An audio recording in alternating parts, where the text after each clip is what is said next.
Hi guys, ನಾನು ಇವತ್ತು ಬದನೆಕಾಯಿ ಗೊಜ್ಜು ಮಾಡೋದು ತೋರಿಸ್ತೀನಿ.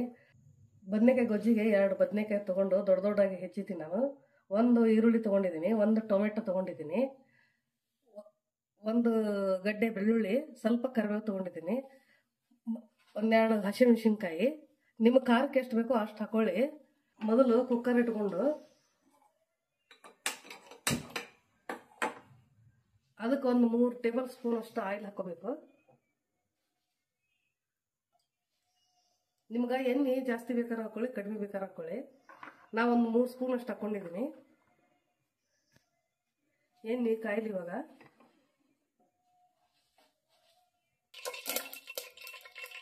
ಇವಾಗ ಎಣ್ಣೆ ಕಾದಿದೆ.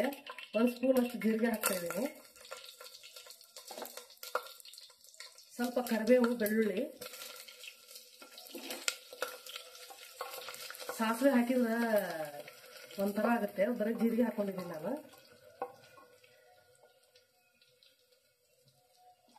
ಇವಾಗ ಈರುಳ್ಳಿ ಹಾಕ್ತಾ ಇದ್ದೀನಿ.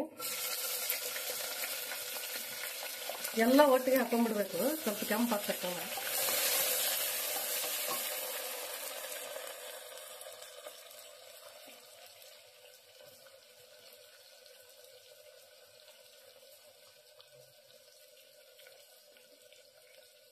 ಒಂದು 4 ಹಸಿಮೆಣಸಿನ್ಕಾಯಿ ಹಾಕ್ಕೊಂತ ಇದ್ದೀನಿ.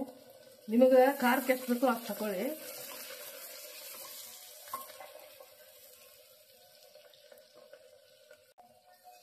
ಈರುಳ್ಳಿ ಕೆಂಪಗಾಗಿದೆ. ಇವಾಗ ಹಳದಿ ಪೌಡರ್ ಹಾಕೋಣ. ಅರಿಶಿಣನ 1 ಸ್ಪೂನ್ ಹಾಕಿದ್ದೀನಿ ನಾನು, ಚಿಕ್ಕ ಸ್ಪೂನ್ ಇದೆ.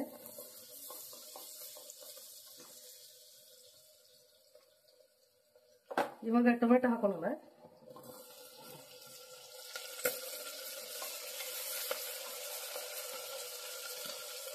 ಕೊತ್ತಂಬರಿನೂ ಇವಾಗ ಹಾಕೊಂತ ಇದ್ದೀನಿ.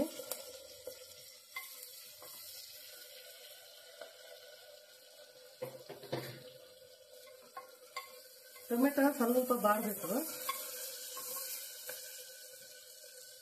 ಇವಾಗ ಬದನೆಕಾಯಿ ಹಾಕೋಣ. ಉಪ್ಪಿನ ನೀರಲ್ಲಿ ನೆನೆಸಿಟ್ಟಿದ್ದೀನಿ, ಬದನೆಕಾಯಿನ ಹಾಕೊಂತ ಇದ್ದೀನಿ.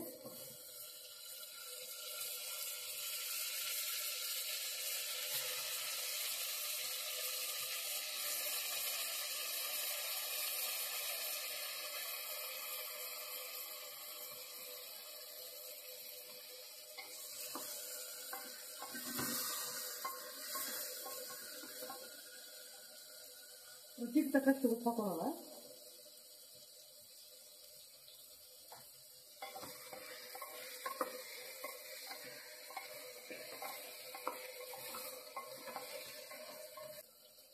ಒಂದು ಸ್ಪೂನ್ ಅಷ್ಟು ಹುಣಸೆ ರಸ ಹಾಕೊಂತ ಇದ್ದೀನಿ.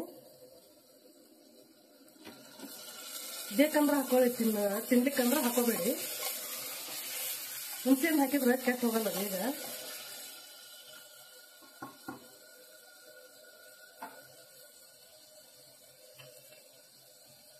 ಸ್ವಲ್ಪ ಅಂದ್ರೆ ಸ್ವಲ್ಪ, ಒಂದು ಅರ್ಧ ಕಪ್ನಷ್ಟು ನೀರು ಹಾಕೊಂತೀನಿ.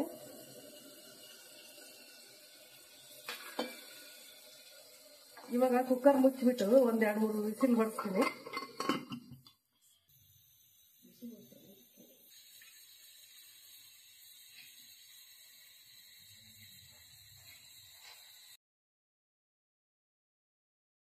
ಕುಕ್ಕರ್ ಇವಾಗ ತಣ್ಣಗಾಗ್ಲಿ, ಆರಿದ್ಮೇಲೆ ಮಷೇನ ಅದನ್ನ. ಕುಕ್ಕರು ತಣ್ಣಗಾಗಿದೆ. ಇವಾಗ ಇದನ್ನು ಮಗಚನ ಅಂದರೆ ಈ ರೀತಿ ಮಾಡ್ಕೋಬೇಕು. ನಿಮ್ಮ ಹತ್ರ ಕಟ್ಟಿಗೆ ಇರುತ್ತಲ್ಲ, ಅದ್ರಲ್ಲಾರ ಮಾಡ್ಕೊಳ್ಳಿ, ಸ್ಪೂನ್ ಇರಾರ ಮಾಡ್ಕೊಳ್ಳಿ. ಇವಾಗ ಇದು ರೆಡಿ ಆಯ್ತು ನೋಡಿ. ಇದು ಅನ್ನಕ್ಕೆ, ಚಪಾತಿಗೆ ಸೂಪರ್ ಕಾಂಬಿನೇಷನ್ನು.